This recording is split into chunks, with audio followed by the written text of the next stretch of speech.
shall be taught at certain level across the globe. Only then we can assess the students through these tests. Because in Pakistan, whenever students appear in TOEFL or IELTS or tests like that, they are unable to perform or the content of the test learnt in their system.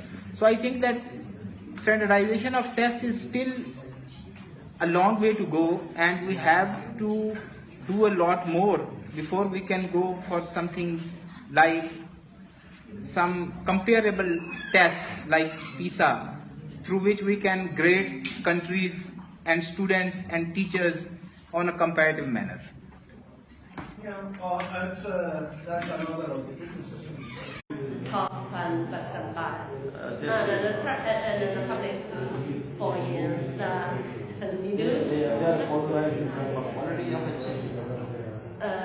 Their polarization is in terms of quality or price?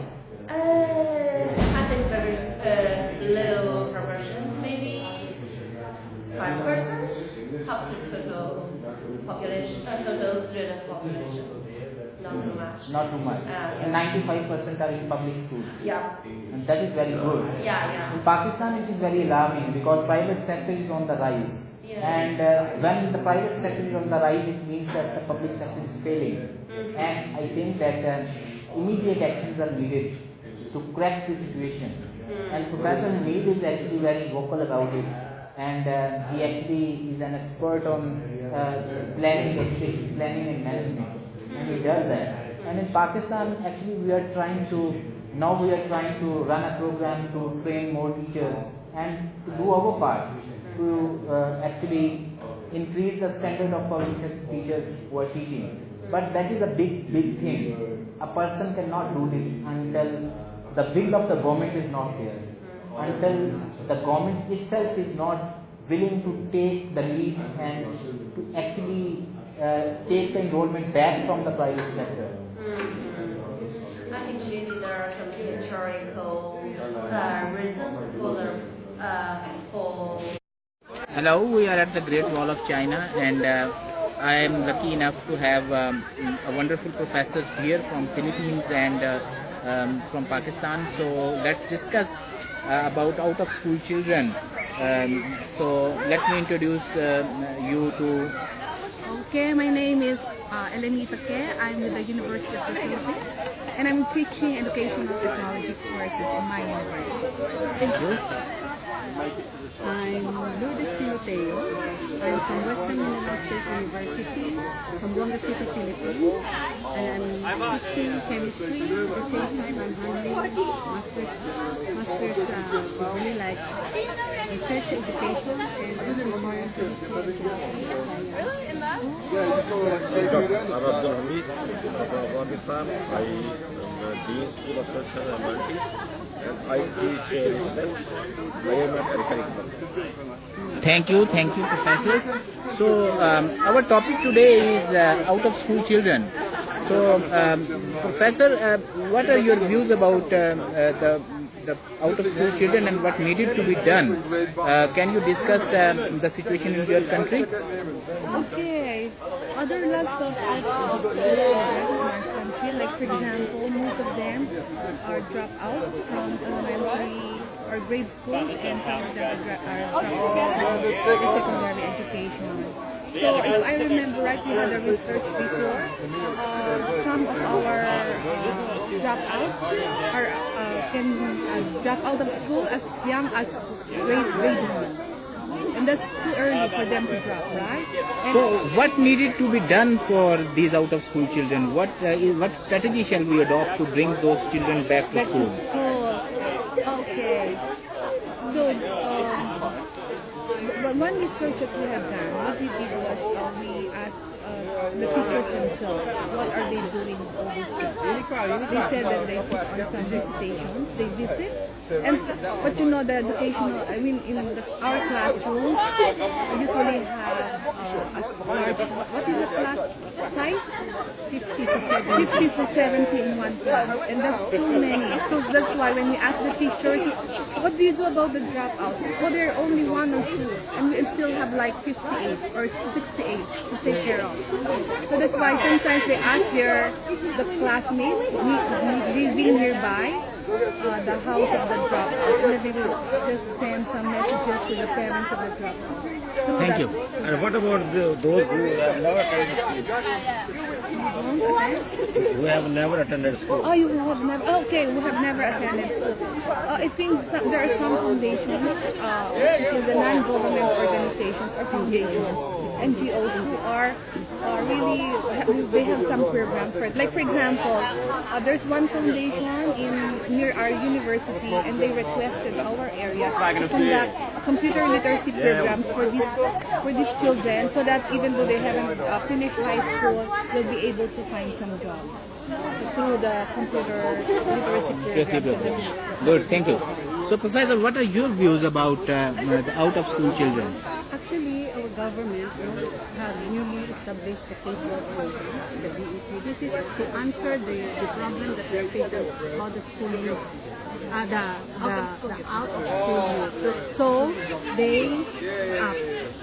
they extended the number of years of the 2 more years for the junior as well as for the senior high school.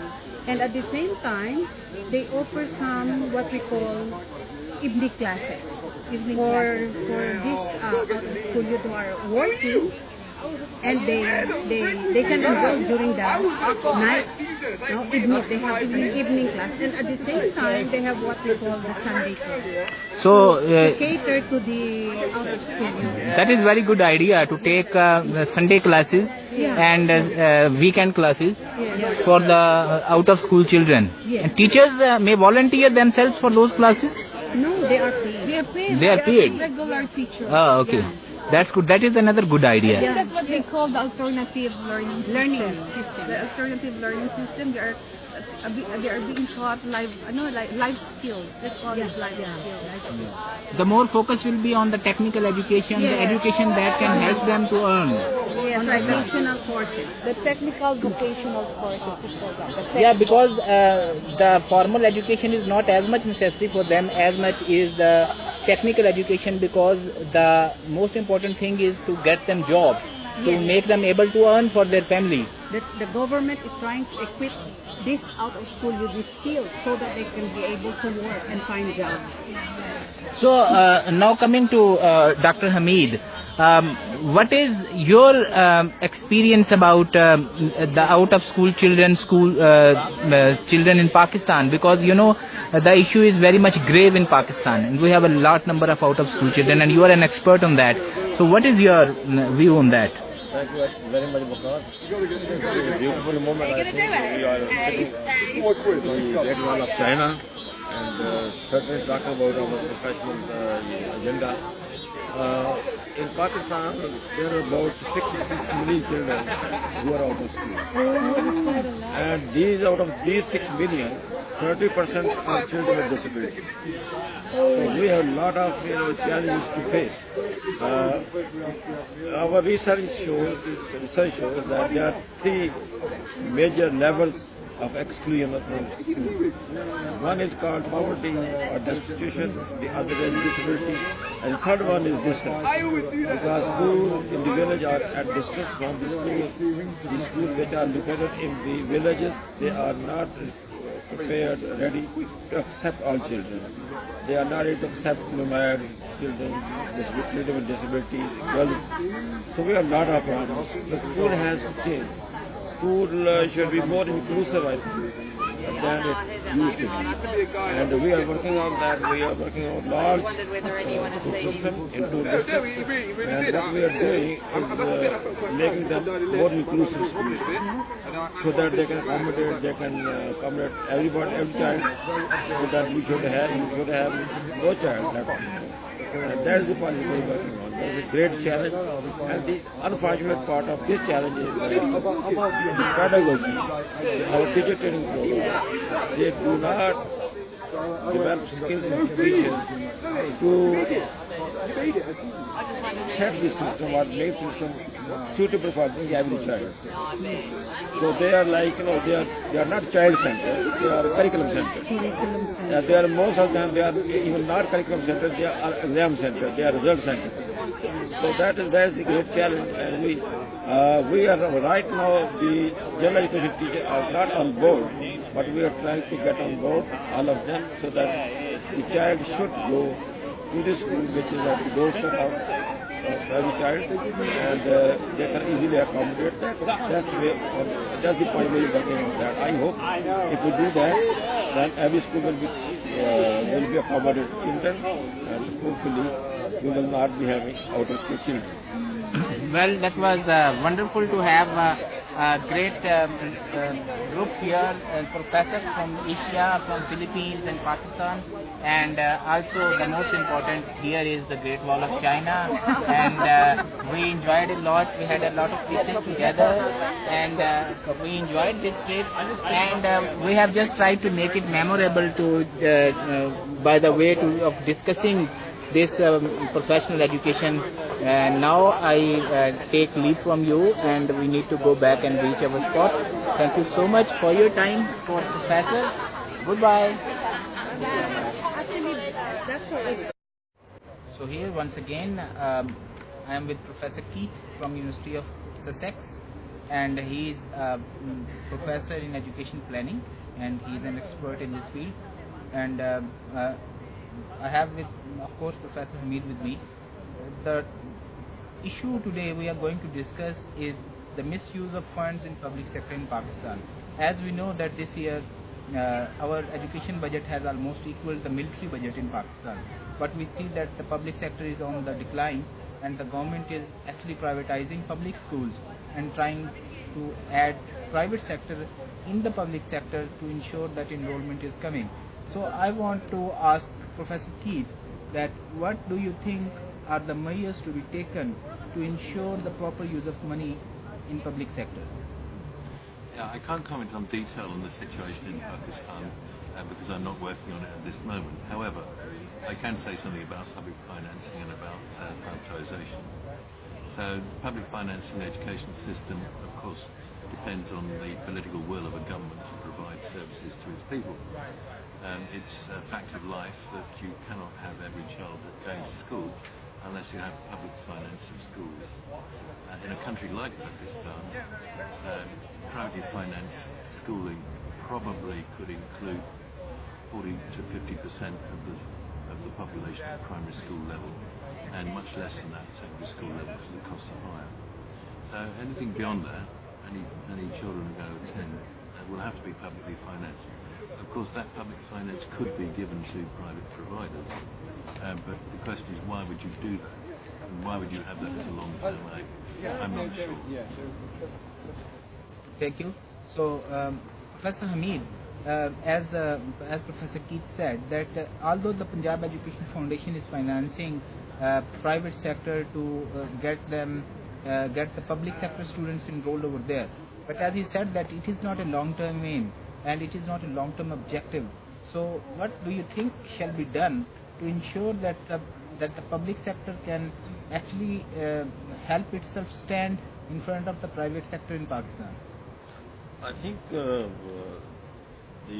world big powers, rich countries, they are paying much attention on the education of Pakistan, so that it can be improved. And the thing which disturbs them is that we have out of school children 6 million, and spending on the education has a lot of questions. We have recently experienced of Punjab Education Foundation, and what Punjab Education is doing is distributing money to the private sector so that they can share the global burden of education. But natural fact is that where they go, that instrument weaken the public sector schools. So the enrollment in the public sector schools, they start lowering, and that's terrible thing, I think, as educationists, I can feel that. Moreover, I don't think that any private sector, solution can solve the problem, as he was saying that, it's a basic responsibility of the state, and the political will has to be there. There were several questions to ask as an outsider who's not been directly involved in your story.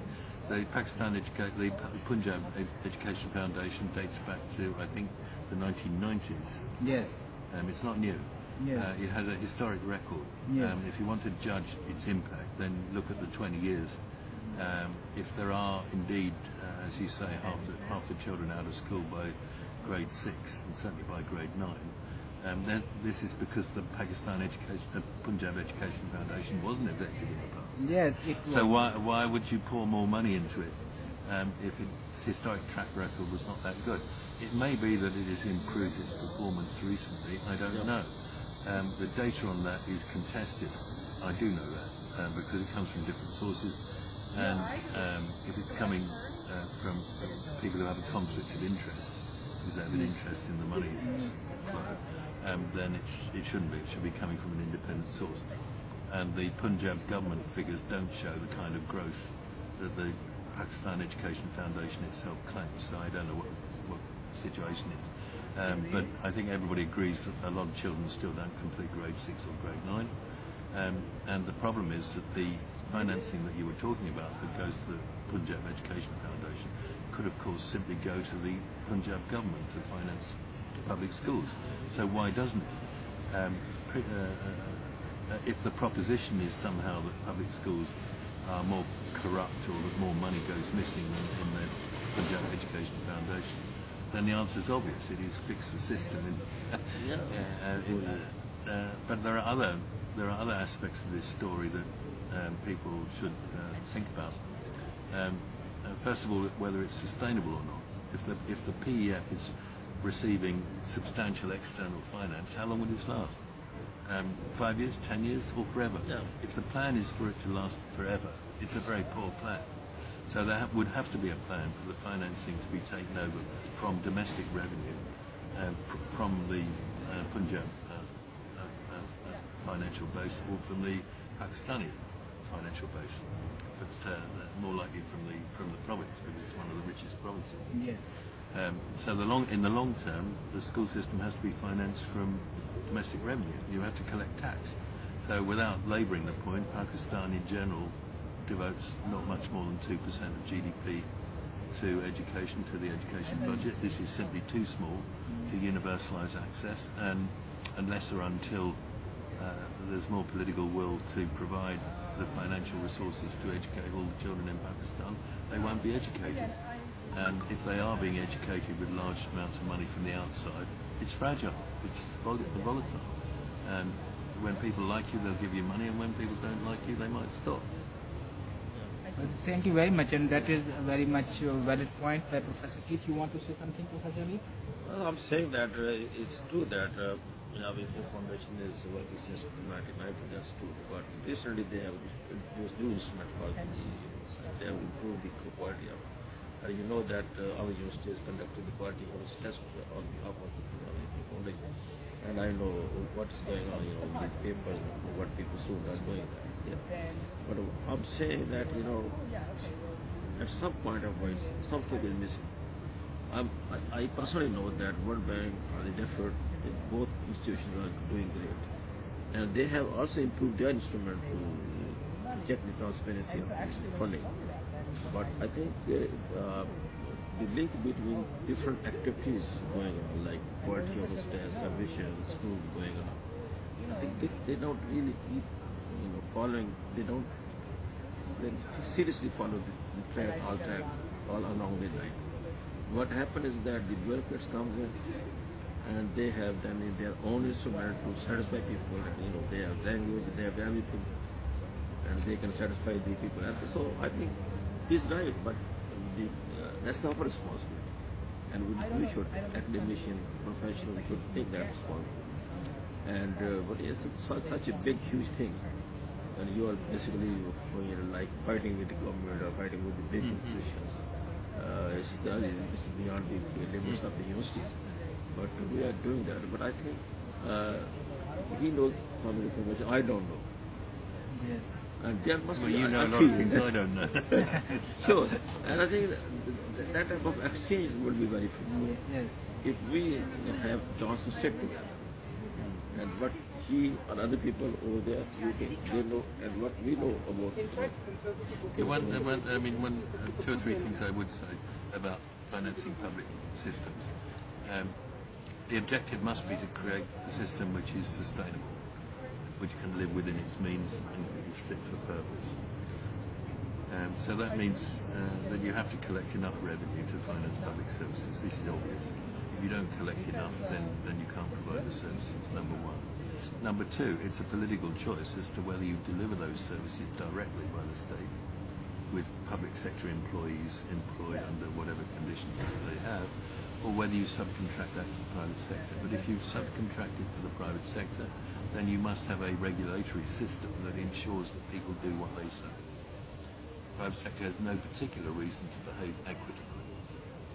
It has no reason at all to go places where the poorest people live, unless it's paid to do so. It has no reason to run an effective and efficient system unless it's regulated in a way which makes sure that this happens. My understanding, but I may be wrong, is that most of the primary schooling that's being delivered in Punjab is in private schools is individual proprietors owning separate single schools rather than chains of schools. Anybody who knows anything about private education knows that those people are not going to make a lot of money. They will only make money if they have chains of schools. At least the money goes to the chains, they go to individual schools. Yeah. But if it's a small individual school with 200 children or whatever, you might call it a subsistence school. It's going to make enough money to pay people to run it, but it's not going to make serious profit. It's going to be fragmented. It's never going to be the best because it doesn't have scale. It's never going to be efficient because it doesn't have scale. And whether or not it actually competes with any other school depends on where it is. In many rural places, there is only one school, or maybe there are two, but there aren't 10. People are not choosing between 10 schools. The theory of competition and choice, which suggests that it leads to efficiency, is misleading. The natural instinct of private sector running businesses is to monopolise, not to reduce prices. Yes. And so, unless the fees are regulated, this is what may happen.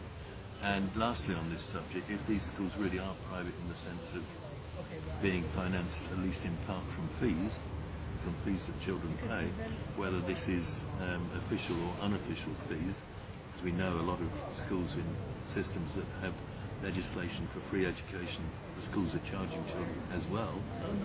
If this is true, then it's very simple. Any fee payment that a household on or below the poverty line makes that household poorer. So it increases poverty. As soon as you have a basic service, basic public good being provided for a price, which is charged to the household, it's making the household poorer. This is not how you reduce poverty. Thank you. Professor Keith has actually pointed out that there is a dire need of creating a system that is self-sufficient and sustainable, and the higher dependence on foreign donations like the Punjab Education Foundation these days he says that it is not a long-term project to be followed. He says that if the government is going to fund the private schools to cater the out-of-school children, there is a dire need that the government shall fund these schools from its own budget, whether by taxing it or by releasing more money from its budget for the education. Thank you very much, Professor Keith. If I can just clarify, what I'm saying is that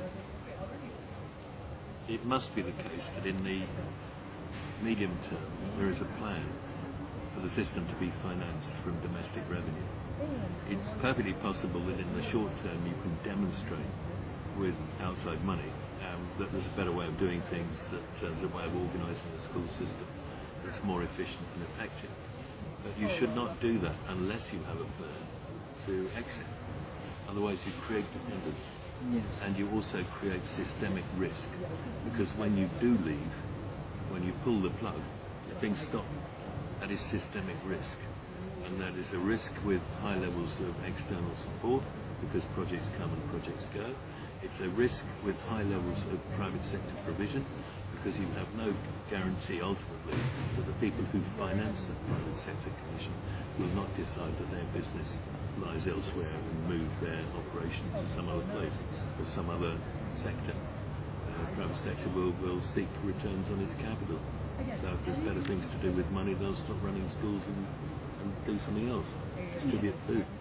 Yes. Thank you very much, Professor Keith, and Okay, pleasure. thank you very much for your time. Thank you. Thank you. So, hello, welcome. So, today I am with you with a new video, and I am in Beijing Normal University, and we are lucky enough to have a worthy professor over here. I would like him to introduce himself to you. My name is Vance Randall. I'm a professor of education policy at Brigham Young University in the state of Utah, United States. Thank you, sir. Sir, I have seen your presentation and you talked about the drop in private sector enrollments in your country, and you showed the data that from 1959 today, the private school enrollments has actually dropped as compared to the public sector schools. So, in Pakistan, the situation is different. The private sector is on the rise, and we have more public schools as compared to like 1960 or 70. So I want to understand that what were the things that your government did to reduce the private sector role and to increase the public sector role there. Okay. The context of the presentation was on private schools in Hong Kong, not the United States. And in Hong Kong, the drop in enrollment in private secondary schools in the 1970s and 80s was a result of the government having more funds to build more secondary schools and therefore to enroll more secondary students. So that was in the Hong Kong context. In the United States, private school enrollment is about 10 to 12%. It fluctuates a little bit of the total enrollment of K-12 students in private schools. And so that's kind of remained the same. So you talked about more funds, and you told that how in Hong Kong the government actually invested more funds in public sector and attracted more students towards the public sector schools, and the private school shares actually dropped. But in Pakistan, even though the funds are sufficient, and this year alone we had 8.2 billion budget in education sector, which is equivalent to our mighty military budget. But the situation is not changing. The public sector is still failing, and even this year government has privatized many of the public schools, right? And they have rented out their buildings. So what else apart from the funding is needed to be done by the governments to change this trend in Pakistan of the rise in private sector enrollment? There's kind of two factors with funding. One is the total amount of funding, like in Pakistan, $8.2 billion. Just as important, if not more so, is how are the funds being used by the education officials, the principals, the teachers in schools. How many is used is often more important than how much is made available. Perhaps what's going on in Pakistan is there is little motivation for those who work in the public sector and public schools to do things differently, to help students learn better, learn faster. There's no motivation to change how they're doing education. The funds are always there, regardless of what they do or don't do. So why change? That's a very valid point, and as the professor actually mentioned, that only funds are not enough. There is dire need of strong motivation, or there shall be a system of reward and punishment for the better performing teachers and the low performing teachers.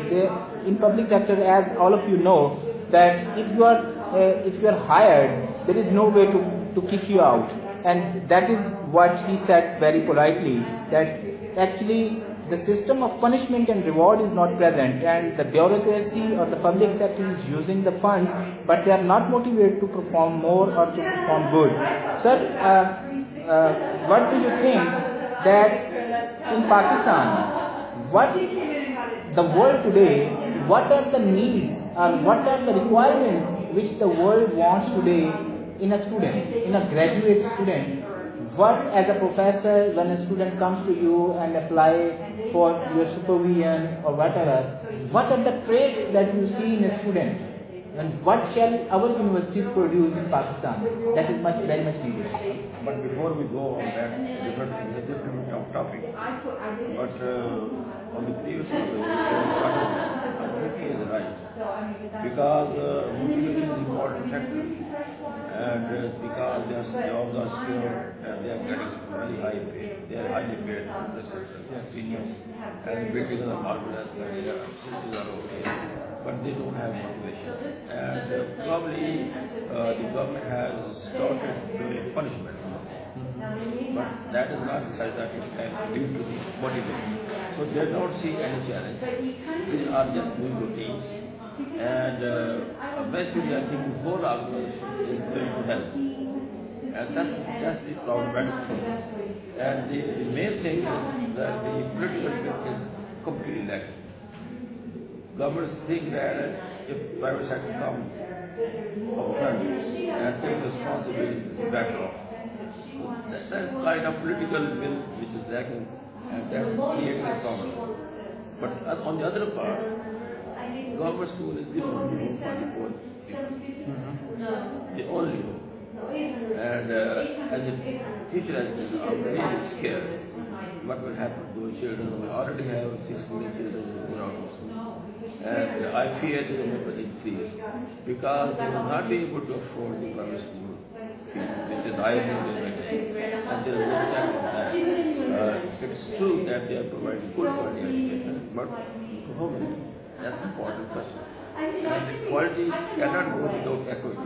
That's like day and night. They have to go together. You might want to consult the work of Peter Tooley, Tooley, who's done a lot of research on private schools that are attended by the poorest of the poor, both in India, in Africa, and he's done a little bit of research in Latin America. Okay, Professor Hamid has mentioned that the challenge of private school rise, another challenge that is coming up is that more private school means that more people have to pay for their education, and there is no free education in private sector. And he has rightly mentioned that the next challenge will be that while we have about 600 million children, those are out of school, the rise of private sector will create another challenge for us, is to educate the poor with the quality. So while Professor Allen, he has actually discussed that there are some ways, and he has mentioned some research about how the poorer can also attend the private sector schools in India and in South Asia and some other countries. We are expecting few of these from it. For example, we expect experiment before this year. We have a lot of new experiment going on, which is probably pushing private schools a little bit and attaching this that you need to hire, you need to take school from poor families, and before you apply for the funding. So we are making sure, but the proportion is very less, it's about 5 to 10%. Even the Free and Compulsory Education Act of the Punjab is recently that. They say that private schools, if they admit 5 to 10% students from poor families, yeah, okay. So I don't think this private sector has capability to bear the burden of them. We have poverty like 30% poverty, people living below the poverty line. These are the realities. And I don't think any private sector can be so good, can be so good that even ready to educate every child. That's a good point. Now, what Hong Kong has done is the government has partnered with private schools, provided more government aid to private schools to enable private schools to teach children.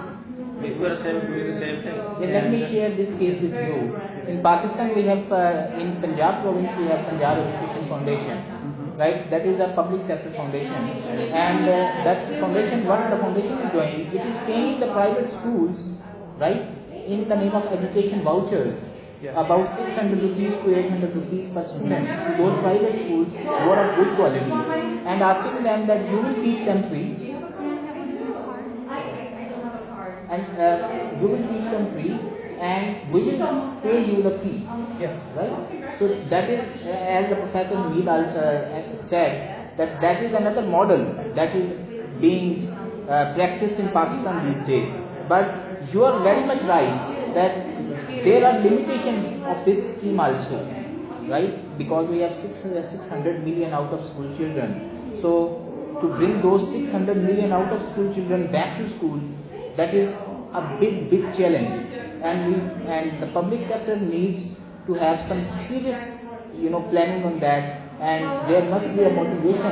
As moreover, they are not in the village; they are mostly in their private schools.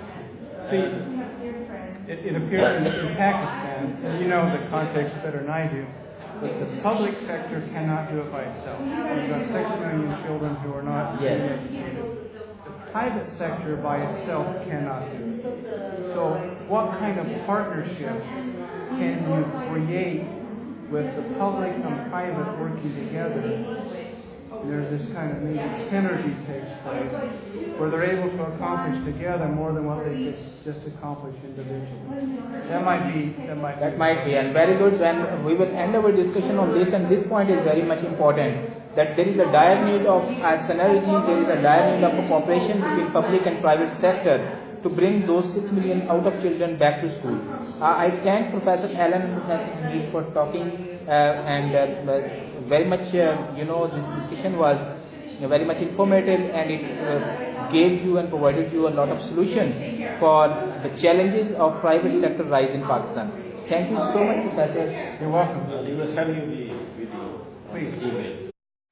So welcome to another video, and again we are here in University, Beijing Normal University, and on this side I have Professor David, and he's University of Canterbury, and he is a specialist in social sciences, and his research in this conference was about the decline of social sciences department and the decline of enrollment in social sciences department.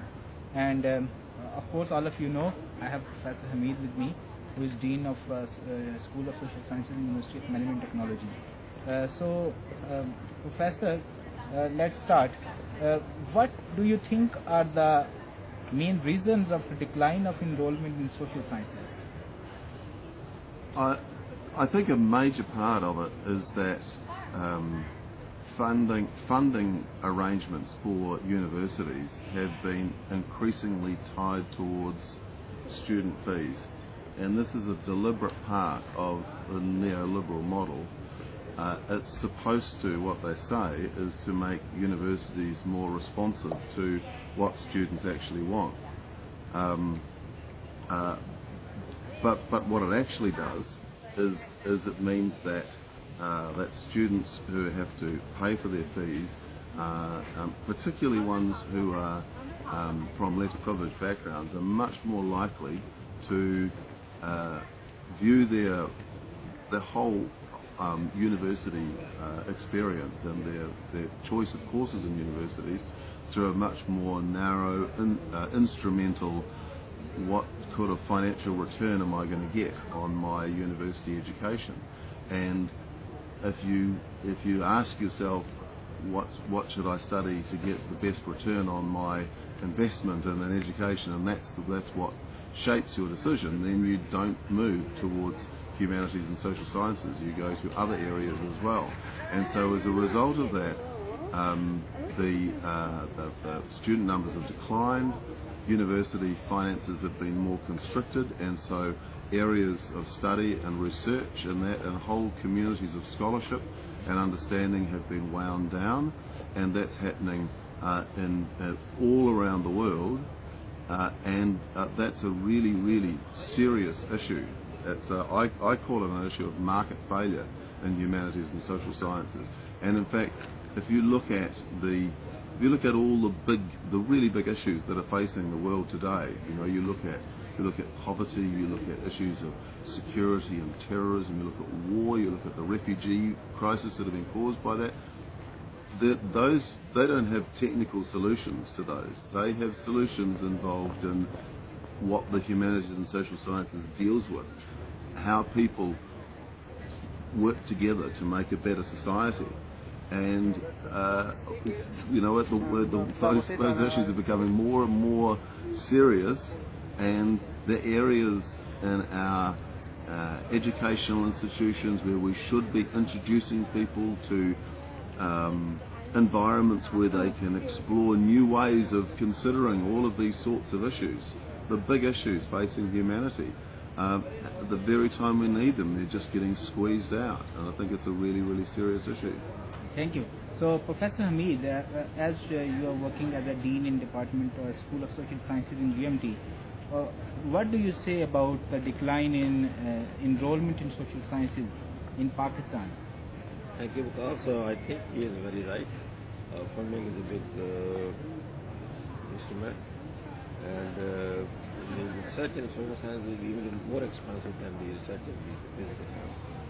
And if you need to write a paper, research paper, you know how much effort you need to have and how much money you need to take. You need to figure out. So funding, I think, and he is also right. I think it's a trap that we are building very attractive slogans that stupid people. That they have not reached that maturity that they can see things before them, and they are maybe 10 after 50 years ahead. They are not able to do that. They don't have that vision, and when they have this vision, they don't have opportunity to do it. So I think it's a trap which is basically spread by the technology people and science people, without having much thought about the consequences. And I don't expect from them to think like we think about it. And I think the problem we have, like terrorism or invading the technology into our lives, we are day by day. I personally feel that I'm being structured by the technology, and that's different. That is threat we have. And you know that we have been struggling with these smartphones for the last 3 years, 3 days, and nothing. And we are so dependent on those.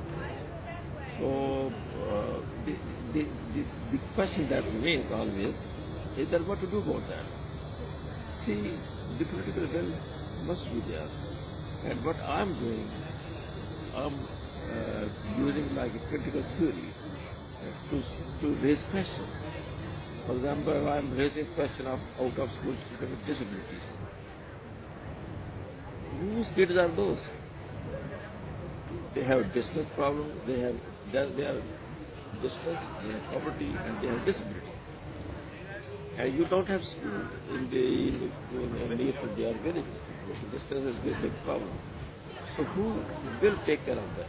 That is state responsibility. That's a challenge. That's if we make some awareness about the real problem, so that the government has to think about those problems, then the role of the scientists will also emerge. Because I don't think scientists or engineers will be able to respond to those challenges. Only we can.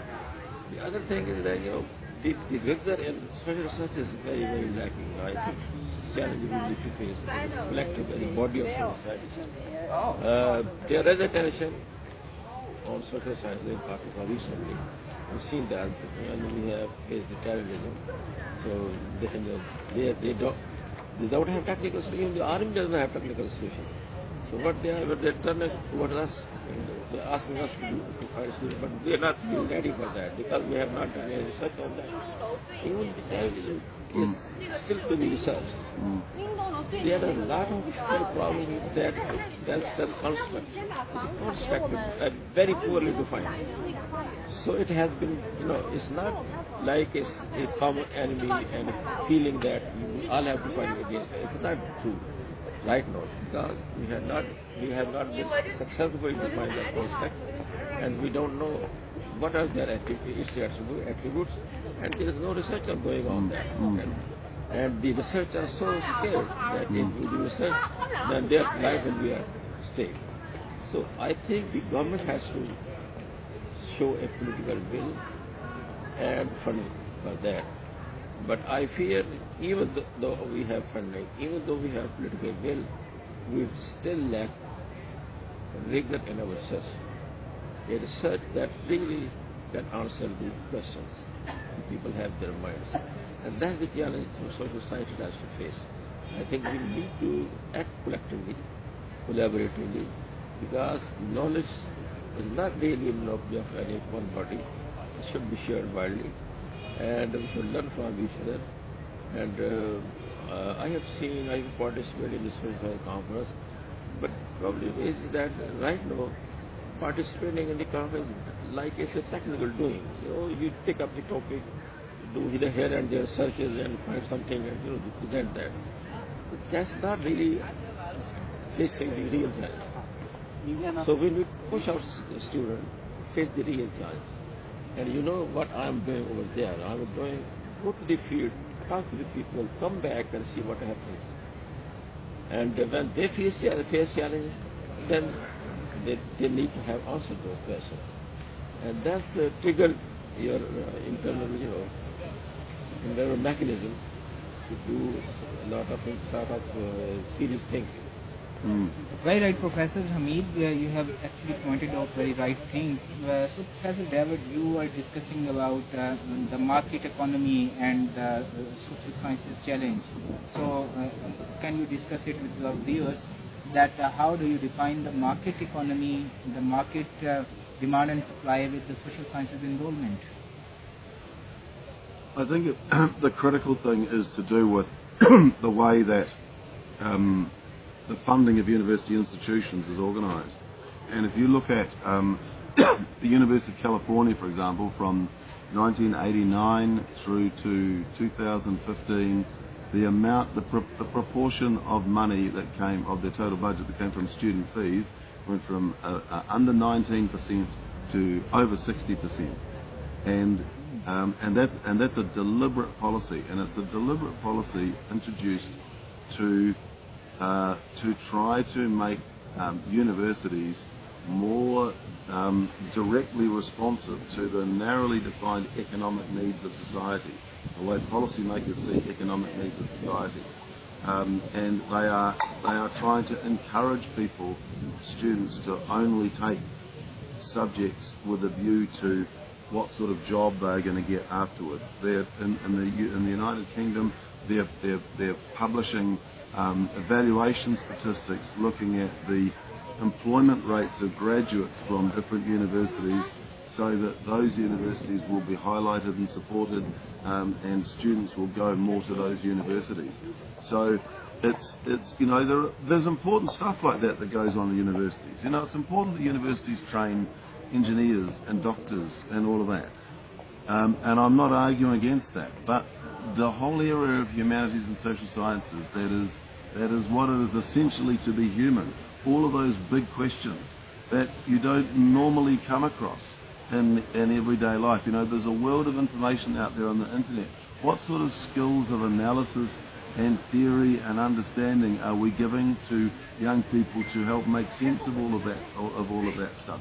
And Professor Hamid said, that students that don't know exactly what humanities and social sciences are, they don't. But young people, they know, okay, I want to be an engineer. So they go to university, they learn to be an engineer. When I talk to students who are thinking about doing art subjects, I say to them, I don't know what you'll learn from this, whatever subjects you choose, but I can guarantee you that at the end of doing your Bachelor of Arts degree in whatever subject you choose, you will have changed in unpredictable ways, in ways that you couldn't predict in advance and that I couldn't predict in advance, and that's what an education in humanities and social sciences does. It changes you as a person, it introduces you to the realm of ideas, to the realm of critical thinking, and I just think it's really important, and you know, for every human society to do that. And I think that the current system is just steering people away from that.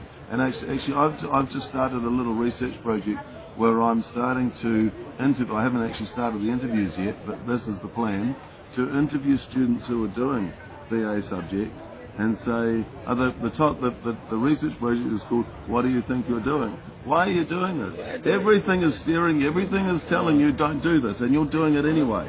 And I'm interested to know, why are people still doing it? Because that's the interesting thing in a way. Everything is steering people away from it.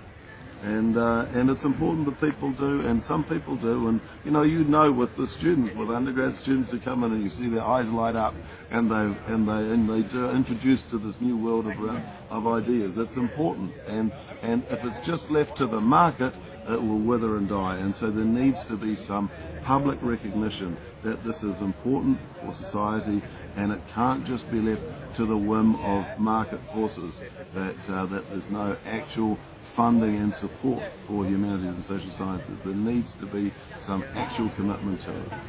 Thank you very much. I think the other trap or trick, I think you need to think about that, is the offering of few science courses in engineering and probably medical sciences, and the way it is being taught.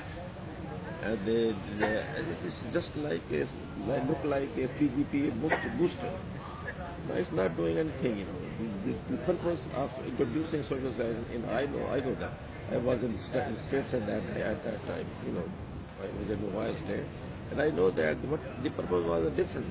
The purpose was that the engineer who is doing engineering should be human as well. Yeah. But does these few courses, can make them human? No. This is such a CGV booster. They have good grade and they're happy.